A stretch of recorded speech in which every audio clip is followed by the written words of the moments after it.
No, I was going to ask, like, how useful have you found it in creating the modules? We've tried it out. I've tried it out with a few different. I've tried it out with staff and I've tried it out with students. It's really amazing what staff understand as the structure of their module.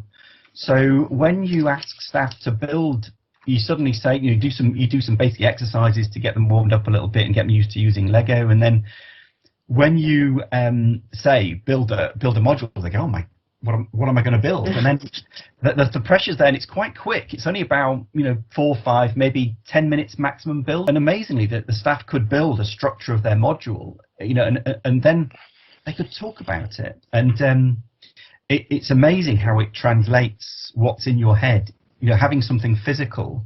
Want me to show you one? I could share my screen. I'd love to see it. Yeah.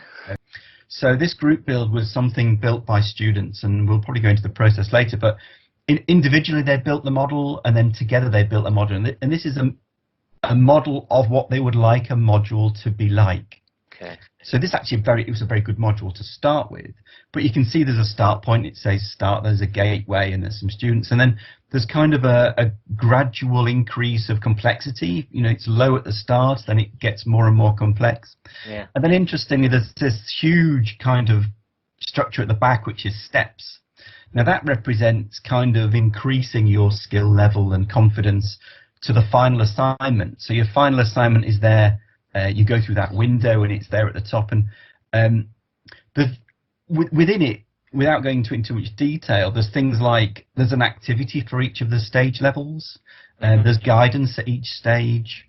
The colours on the left-hand side of looking at the blue plate, yeah. The very first sort of low, it says low but tough. That red Lego there, that's supposed to be complicated. So that's really hard for the students, even though it's at a low level.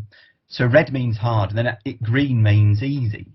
So as you can see, it goes through this. You actually go up in complexity, but it gets easier because you've gone through these lower stage things that are perhaps more complex, but they're introduced with support.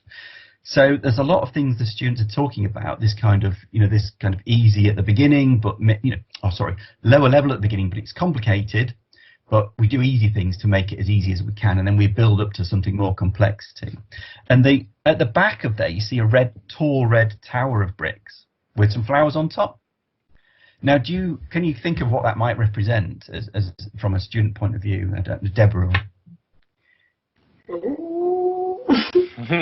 I don't know. Getting to the end of the module, and I guess you've grown. You've bloomed. You bloomed at the end of your module, and now you fully understand everything. Is that what it means? Absolutely. Well, that's kind of what the steps are. The steps is that rainbow is kind of really progressing into something, you've done something great, you've learned something new. But the red, it was pointed out to me, is their anticipation of the mark.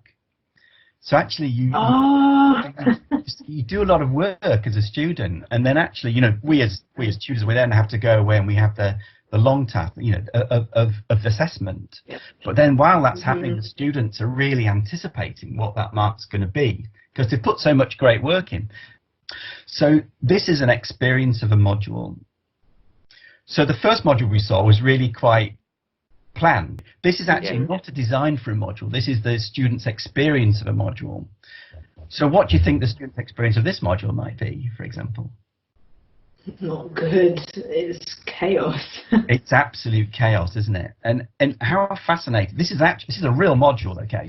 But this is a module under review. So we really wanted to understand what was happening for the students and why they were finding it so difficult and why it wasn't a good experience. So obviously this module has now been improved. But there was such a chaos in the information.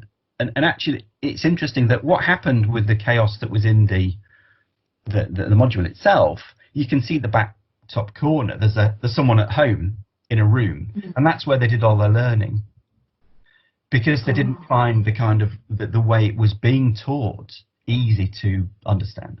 So it's a fascinating way of using metaphors and finding stuff out.